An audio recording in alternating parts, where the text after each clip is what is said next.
Hello, everyone. Welcome to my testimonial. My name is Sean Peterson. I'm going to go over a wide-ranging number of topics from my background just to give some perspective of what my journey to Christ was like, what I was experiencing right before I found Christ, and then the three miracles, what I would call them. I don't know if the Catholic Church or whoever deems things to be a miracle would qualify them as that, but I think they potentially could in some cases. Um, so I appreciate you coming to check out the video. I love sharing my testimonial with people because some of the things that happen are just so incredible that it can't be by coincidence. I believe that with all my heart. So appreciate you checking this out, and I can't wait to share my story with you. All right, so I want to give a little bit of background about me. So I'm a pretty competitive, I'm a passionate guy, very empathetic. I'd say one of the things about me that has been the case since I was a little kid. Some things are just ingrained in each person. Some people are extroverts, introverts, whatnot. I'm an extrovert, but I think loving. I'm a very loving person, always have been, and perhaps that even played a part in me staying away from Christianity for so long, which I could get into later. But obviously I'm very passionate about the things I like. Can't get my hand in the right place to show it, but I have a lot of memorabilia and stuff around here. I'm a big Chiefs Cubs fan. I grew up in a family of four in Nebraska. Mostly, we moved around quite a bit though. I have one older brother who's about 5 or 6 years older than me. My parents, I would say, are Christians. Uh, they believe in Christ. They went to church. Occasionally, they go through spurts of going and then not going. But my dad grew up in a very religious household. My mom, not so much. And I think as a factor, I didn't grow up in a particularly. They would never push religion on me very much. I went mostly to church if I ever went to church. Growing up with friends, not with my own family. We rarely talked about um, our faith or anything of that nature. I would not have necessarily considered myself a Christian, though I went to Bible school, I guess, once or twice. I don't know. I would follow my friends to CCD because the Catholic Church was right across the street, and I would go with other friends. And so I went to Methodist churches and Lutheran churches and Catholic churches. So, I mean, I experienced a lot of things, a lot of different churches, but I wouldn't say I was really Christian or I gave my life or anything at that point. And then I had a little bit more experience growing up. When I was in high school, I went through a little bit of a spurt where I went to church more, but that was pretty heavily related to a girl. And so once the relationship fizzled out, I stopped going. So clearly that wasn't about Christ either. Now with my family, I had a very nice. I had a very we were pretty poor for a little while, and my dad worked his way up to the head of engineering for Union Pacific. So eventually he found some success, but grew up pretty poor. Hammer swinging is what I'd call it. And we still had nice things pretty much growing up. I mean, I never knew that we didn't have money, and it was a very simple life. My brother would call it the "Leave It to Beaver" life. He would yell at my parents. They'd fight, and he'd say, "I'm sick of this Leave It to Beaver crap," or whatever he'd say. And I had no clue what it meant. Um, if you don't know, you can look it up. It's a show from the 50s. But it was meant we had a very nice, have dinner with your family, um, get along, no major problems. And I think that kind of pushed my brother into a different direction. He got into drugs, uh, very underage sex, got his girlfriend pregnant for the first time ever when he was like 14 years old. And I was, 5, 6 years younger than him, so I got to witness this and see, hey, I don't want to do that. So that was pretty impactful to me. But when he was, I think, 17, he had his first kid, and so I was, 11, 12 when that happened, and I even have the paper still written. And kind of as a result, I was pretty heavily a part of when my nephew was born, and not raising him, but I would babysit him, and I really loved it. And I knew at that moment I wanted to have kids. That was a very important event for me. I also knew that I did not want to have sex at a young age because I didn't want to have the responsibility of a child that young. So I was kind of a weird unicorn in high school of sorts because I was really pretty popular. I was up for homecoming royalty, prom royalty, that type of stuff. Vice president of the school, vice president of the state for business club. Um, had lots of parties. One got busted. I got in a little bit of trouble. Um, I mean, so I lived pretty normal, but I wasn't gonna have sex till I found my wife. Because I knew everything in my life at that point. Every decision I was making as a high school senior, at least, so to speak, was for my future wife and kids, and very important to me. It was a very mature young man because I grew up under my brother, so I always wanted to be older than I really was. Didn't watch cartoons, started watching sports, playing sports, so forth. So I never really had that childhood, I guess, so to speak. So this gives you a little bit of background about me. Um, have a very successful career that's given me an opportunity. I've traveled all around the world. I've opened a call center in the Philippines, traveled all over India, spent a little over, cumulatively at least, a half a year in India. Um, just you name it, I've been to a lot of different countries. Studied abroad as well. I'm actually on my second marriage.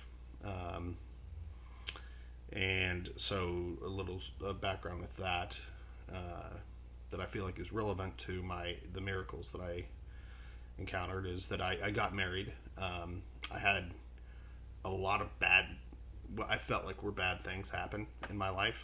Um, I had a storm that hit about 2 weeks before we got married, and actually caused me to later on be diagnosed with PTSD. I got hit by a 125-mile-an-hour straight line windstorm, and it was just a pretty traumatic event for me. And anyway, then I got married 2 weeks later, and then less than a month later, I was interviewing to be in management. I was just turning 25, and then I got a call from CPS that I had to come pick up my niece and youngest nephew because my brother had spanked his kids and got his kids taken away from him. So I had to basically become a parent my first month of marriage. And long story short, or short story long, however you would like to see it, uh, it was a very tough stretch of like 6 months, especially for the first 6 months of a marriage. We got kids without notice. We went from a third floor apartment to having to buy a house without any plans or savings for a house.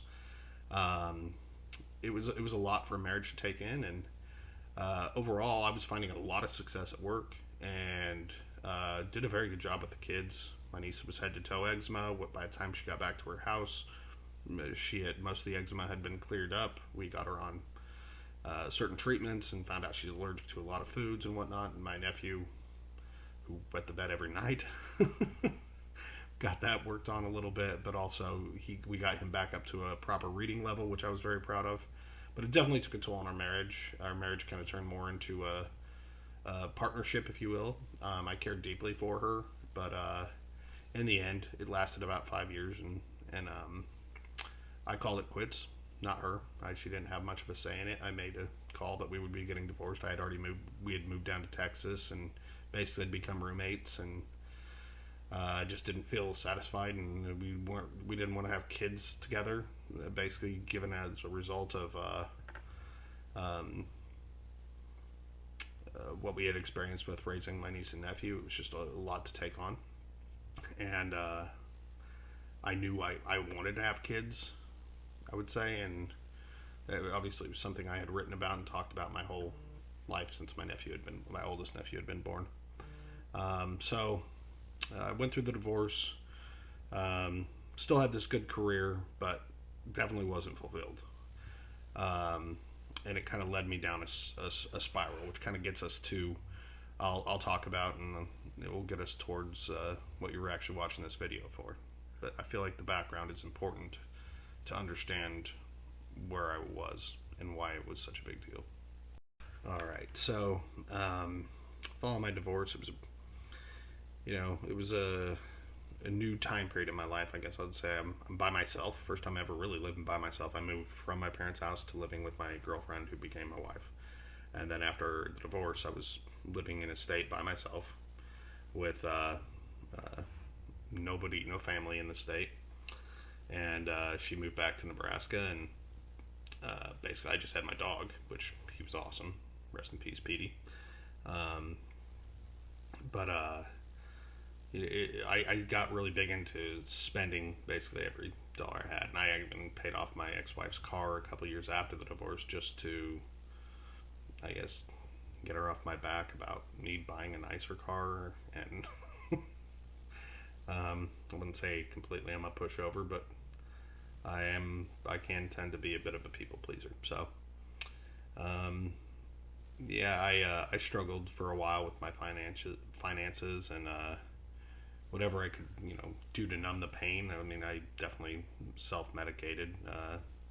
Wouldn't say I drank too much when I drank. I didn't drink all the time.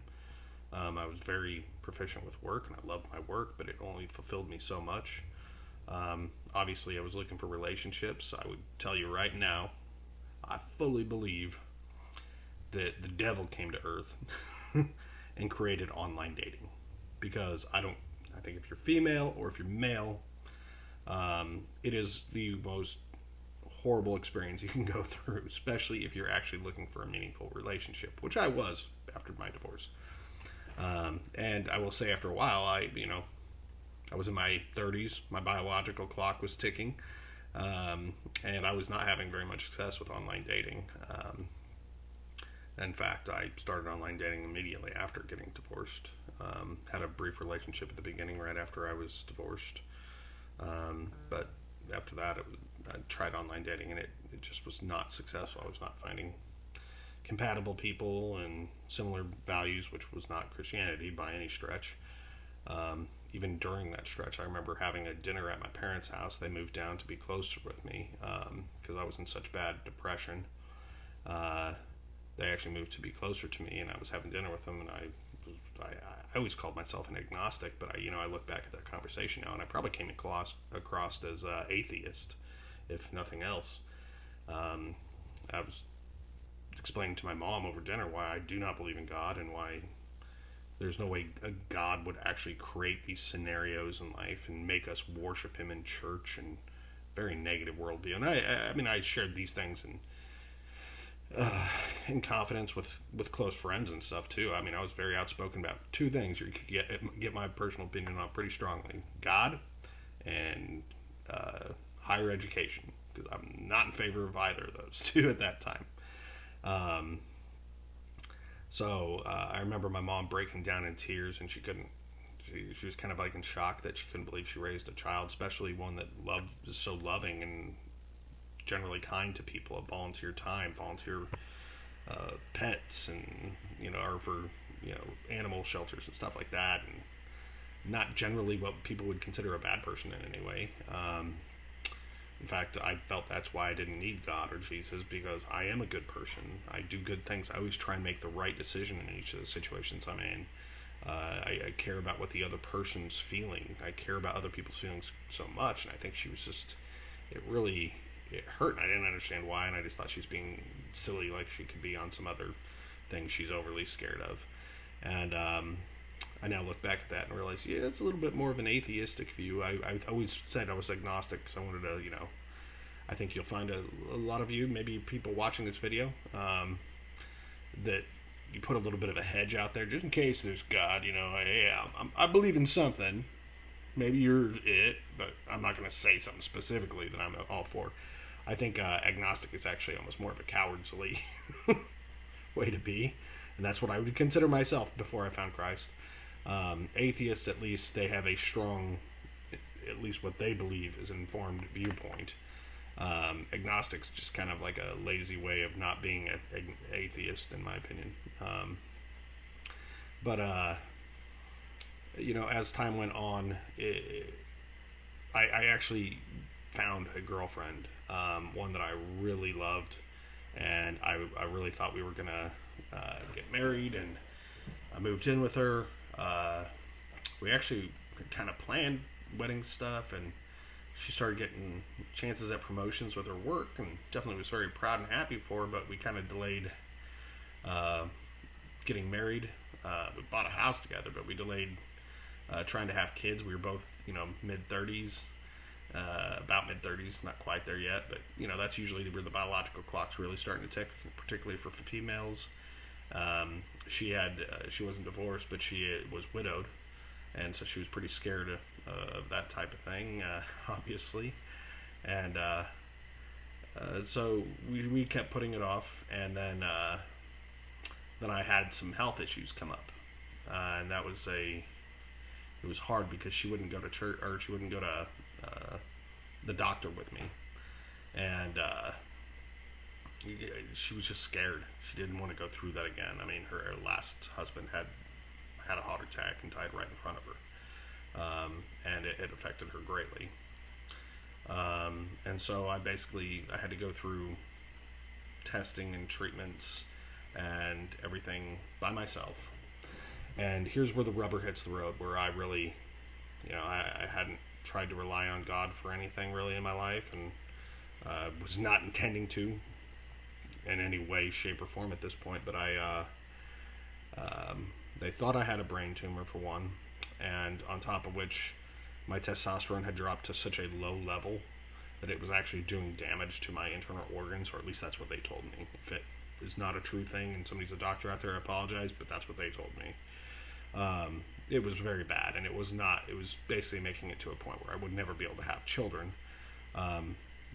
Really, the best treatment for me was to get testosterone shots, which would ensure that, amongst other things, but which would ensure that I would never be able to have children, though. And since I felt like my purpose in life was to have my wife and children, felt very strongly about that from age 12 on. So I'm, 34, 35 at this point, and you're telling me I can't have the very thing I feel like is my purpose in life. So at that point, I'm in this relationship. I ended the relationship, and I was definitely drinking more, I'd say, at that point. And I remember a day I went into the office, and I just knew how depressed I was, and I was feeling, and I talked with some of my coworkers who were very close friends and cared deeply about me as a person, and I was talking about, I just don't think I can live anymore. I really did at that point. I mean, if I had the guts to do it, I would have killed myself, I think. I don't know. I did not believe I had a reason to live. If my purpose is to be married and have kids, and I no longer can fulfill that purpose, why bother?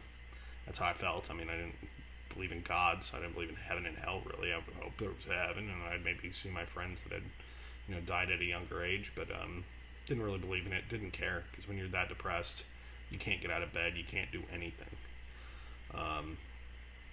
And it was the darkest point in my life. It's right up there for sure. And had to take a little bit of time off of work. Had to keep getting treatments. Had to get treatments. I'd reached my out-of-pocket max for a long time at that point. Moved out from my girlfriend, and then this is where we hit miracle one. So I'll get into that now. And when I say miracle, you can choose what you believe is a miracle and what is just circumstances. That is your choice. But I know what I know, and I know what I feel, and I know the odds of these things occurring are not very good. All right, miracle number one. For some of you, that might be all you're going to fast forward to. So I put a post-it note out there so you could at least see when I'm getting to the meat of what led me to Christ and what He has done for me. And this is the one that I think, if there's atheists or agnostics out there watching, they'll probably, I guess, poo-poo on the most, because, it's very, I guess, theistic. I don't know. All I can tell you is that I had friends for a number of years try and get me to go to church. They saw I was in depression for, at that point, almost 6 straight years. Obviously, taking medications for it. They've seen my heavy drinking.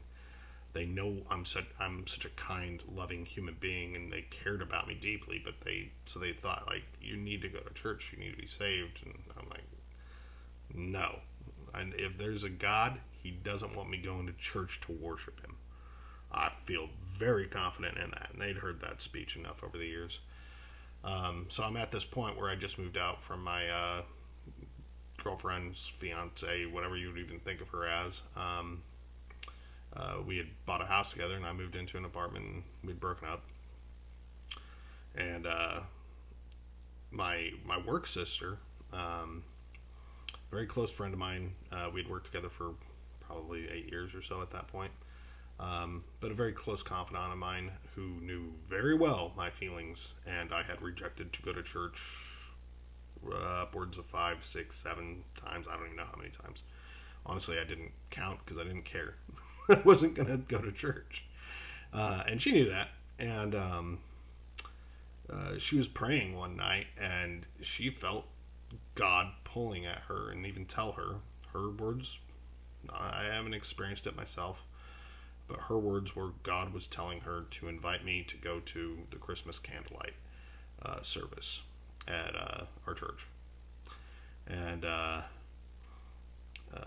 so she's like, she was arguing with God at this point, actually. Like, she's like, I cannot do that. He rejects me every time. He's in a bad place, and I don't want to upset him, and he's told her, just ask him, and I will do the rest. Well, lo and behold, I'm sitting there in my cubicle. She comes by. She beats around the bush for a bit. I'm not even picking up on it. I'm so depressed and tired and dealing with health issues and everything like that I'm not even picking up. And then she's like, will you go to the Christmas candlelight service with me? And I kind of look at her. I'm like, one aspect of depression is that you're too tired to do anything. So in this case, I was maybe too tired to fight. Whether that's on God's will or not, I don't know. But I said, sure, I'll go. What can it hurt? At least I'll be around people that are positive. Positivity is one of my top 5 strengths according to StrengthsFinder. So good positive vibes couldn't hurt me right now because I'm suicidal. I mean, how much worse could I make it? So I go, and I actually had a great time at the service. It was incredible. I definitely felt something when I was there, but it didn't change my beliefs necessarily either. And then I kept going each week. I'm going with her.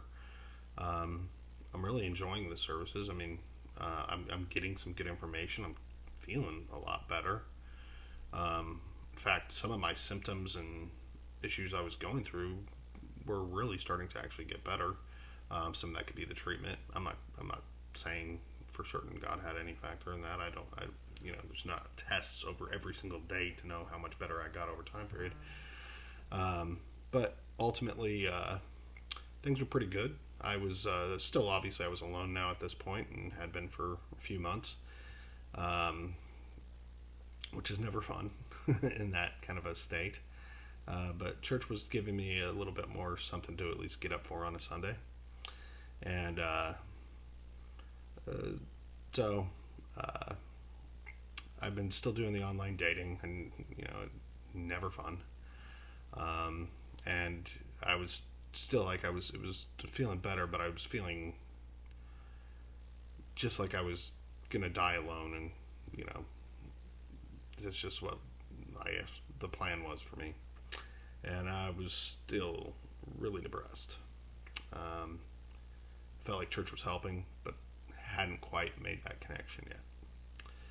And that gets us to miracle number 2. And it's a doozy. So, hold on. So, the first miracle being that God spoke to Courtney and got her to get me to church. Now we're on to number 2, and what I feel like it just gives me goosebumps to still think about to this day. But after my divorce, I had no one. I had my dog Petey, and I have a giant picture that I know you can't see up over here on my shelf, still of Petey. He passed away a few years back, but my new dog Brinkley is laying on my feet right now as we speak. But he was my everything, and Petey was really sick, and he had actually woke me up in the middle of the night. It's cold for Texas specifically. Like, ice on the ground in Texas is a big deal. And he had gotten sick all over the floor. I won't go into details on that, but I had to clean it up in the middle of the night. Um, Saturday into a Sunday. It was like at 2 a.m. and I'm having to take a kennel out and clean up carpet and everything like that from you know dog mess. And he was just, I thought he was on his deathbed, honestly. And I get up that morning and I'm at it. I'm at the end, and I've never had this happen in my entire life, and I cannot say that more emphatically. I had been depressed and suicidal before, but I hadn't had suicidal thoughts before. Um, Never planned it out, but definitely felt like doing it. And I was like so upset about where Petey was at in his health. I tried calling Courtney, who had got me to church. Didn't answer. She was on vacation to New Orleans with her boyfriend. I tried calling my dad, closest friend. He didn't answer. Tried calling my ex. She didn't answer. I tried calling any friend I could, actually, just what I could think of that I felt comfortable enough to actually share how low I was. And no, I didn't get any. Nobody was available on Sunday morning at probably at probably 8 o'clock in the morning. I can actually seriously go to the time, and I collapsed crying. Now, due to the number of deaths I dealt with as a young child, I almost am incapable of crying. Can't cry. I wish I could cry. I know how healthy it is to cry, but couldn't do it. And I collapsed. Physically could not stand anymore. Collapsed like in the middle of my study area of my apartment. And I decided to, somehow I got the strength, I guess, to pick myself up and decided, I've gone to church for however many weeks in a row it had been since Christmas candlelight service, that I would pick myself up and drive to church and attend church service for the first time ever by myself. Big deal, Sean. A lot of people go to church by themselves. That's not a big deal. Well, it turned out that day, February 11th, 2018, was Who Am I When I'm Alone series at my church, the church I had been attending. And, wow, okay, it's the first time I'm alone. I'm feeling alone in life. The first time I've ever attended church alone. And I'm afraid I'm about to lose the only thing I've had in the last 7 years of my life, my dog Petey, and be completely alone. Can't get much more alone than I was alone at that moment. And the pastor went through the service, very spirited and very good service. I will post the link in the, if I can find it. I believe the church still has all those videos. I'll try and attach a link at the bottom of that series. But went through the service, and there's a very poignant part in that service that I think a lot of people will say when you're alone, and it just hit me, and I believed it, and at that moment I felt Christ come over me. It was a part in the service where the pastor said, God will place the right person in your life at the right time. And I honestly, I just felt like the Holy Spirit come over me. And that's great. That's similar to what other people say. That's not particularly a miracle. But here I am, an agnostic atheist in church, alone, on Who Am I When I Am Alone, I guess series at church, and I get that, and I break down, and Christ comes to me at that moment, roughly. I don't know, it was roughly, I think, 10:17-ish in the morning, that morning. And to digress for a second, because this is important for the miracle. Online dating for men is honestly, you put on your characteristics to meet market. You know, you like, I don't want somebody that smokes. I want somebody that is this age range and has no kids, whatever the situation is, right? You do all the searches, parameters, and then as a man, you send out, especially one that's not the best looking, I guess, if you will. I don't know. You send out 20 messages and you may hear back once, and then you have to pray that that one, I guess, is good. But it usually isn't. Well, I had sent some messages out the previous week and hadn't heard anything back, so nothing big deal. So that sets the stage a little bit. So 10:17, the Holy Spirit comes over me, and I give my life over to Christ. I'm bawling, and I'm embarrassed. I'm in church by myself, and I'm crying in this church. And so after service, they have a session where you can go down. They have people that will prayer teams that will pray over you. And I went down there, and I still remember the Robertsons prayed over me. And I owe them much more dearly than they know. They don't remember that, but I cried through that whole session, and then I go back to my car. Get in my car. I look at my phone, and about 20 minutes prior to that, this person on this dating app had messaged me roughly 3 books of a reply to my online dating message. And I was just so struck by this. And obviously, I got plenty of messages back over a period of time. It's not like anyone just messaged me and I'm like, oh, this is amazing. But it was very odd. I mean, she messaged at 10:17 that morning. And that woman is now my wife. So quite literally the very minute of when I'm at my lowest and most alone, I feel Jesus wash over me, and at that minute, the person I'm later going to marry replies to me for the first time ever and messages me for the first time ever on that exact minute. Coincidence? You can believe in. There's some people can never be convinced of anything but coincidences. But I know what I felt, and I know what I've seen. Which will bring me to miracle number 3. Alright, miracle number 3. So, from a Christian perspective, I can't say this is my most proud aspect of the story, but I got to tell it as truthfully as I can. My girlfriend / fiance moved into an apartment with me, and yes, we had premarital relations.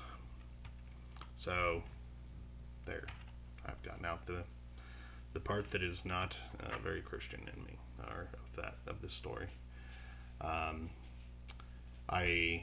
We were due to get married, and before we got married, I wanted to take a test and see if I'm actually, if I had really rebuilt my health. I had lost like 60 pounds.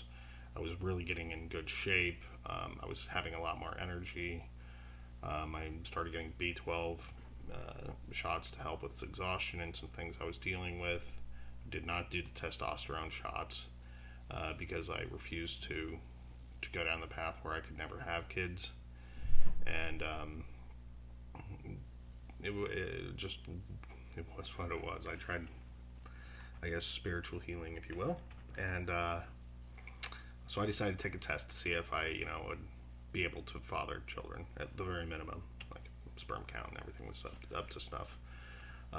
So I tested, hey, I can have kids. Miracle. I'm better. I'm healed. I don't know how it's possible to have been healed, but I didn't want to put my wife through that opportunity before we got married. If she wanted to have children, then I didn't want her to have to be locked in with me who could not have children. kind of selfish at that point to have even gotten to there without knowing for certain.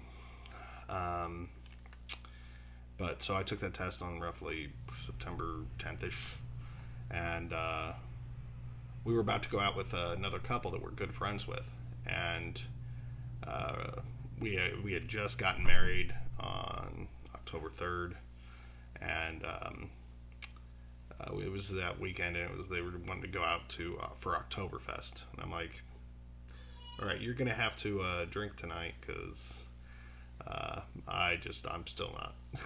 I don't feel like I can drink yet, and as a result, she hadn't been feeling too good for a little bit. I had not have any clue of this, and so after I sent her that message that you're gonna have to do the drinking for us tonight, she's not a big drinker. She decided to go take a pregnancy test, and well, you probably can hear in the background how that's gone. She took a pregnancy test, and actually, before I even was able to knew I could have children, I had already been healed, and she was already pregnant. And God gave me my little girl, and I prayed that I'd be able to get pregnant again after that and have my son, and God gave me that. I believe God healed me with all my heart to allow me to have my wife and children. I didn't deserve it. I had given up all hope, and God still believed in me and cared enough about me to heal me of my illnesses and actually give me the ability to have children that I so desperately wanted, and I'm so grateful for the opportunity to be a father to my kids. My daughter's 5 now, and my son is 2. It's an absolute blessing. And coming to Christ and taking that first step to going to church, where if it wasn't for Courtney believing God and inviting me to church, me going to church and taking that step on a day when I was at my lowest and at alone, and God helping carry me there and giving me exactly what I was asking for when I was asking for it. He placed the right person in my life at that moment, the moment the pastor's saying that, and I'm praying it, and I feel Jesus come over me, and then me believing that God could heal me and give me the children that I so desperately wanted to have. Those are 3 miracles that people can believe what they want to believe, but I know, and I felt them, and God has had that spirit for my family, and we have been blessed beyond all measure as a result of these miracles. So that is my testimonial. I could have gone longer, could have definitely gone shorter, but I want to make sure the whole thing gets, at least as much as I can share that I can think of, gets shared, because if this just helps one person overcome their self-righteous beliefs and humble themselves to even be open to the idea of a God that is all-knowing and all-loving, then every second I have spent shooting and reshooting these videos will have been worth it. So thank you for watching. If you've made it this far, that's a miracle in and of itself. So maybe make it 4 miracles. God bless you. I hope you find God. If you have God, embrace Him. He will look out for you. He will do what is righteous. I trust in God in all. Thank you, Christ. Amen. Much love. Bless you, everyone. Thank you so much for checking out my testimonial. I hope you all found it informative, got something from it. Thought I'd share a few pictures just to show what I looked like prior to finding Christ and the happiness that Christ was able to bring to me. This is a before and after, almost on the dot, actually, 5 months before and 5 months after. These last few pictures are just supposed to demonstrate the Lord's blessing He's bestowed upon me, since finding Christ. The first picture there on the left is at my daughter's blessing at my church, and then the two pictures on the right are just more recent pictures of my baby girl and my baby boy. God blessed me with exactly everything that I've asked for, and I couldn't be more grateful to Him for all He has done in my life and all He will do in the future. Thank you all so much for watching, and I appreciate your support.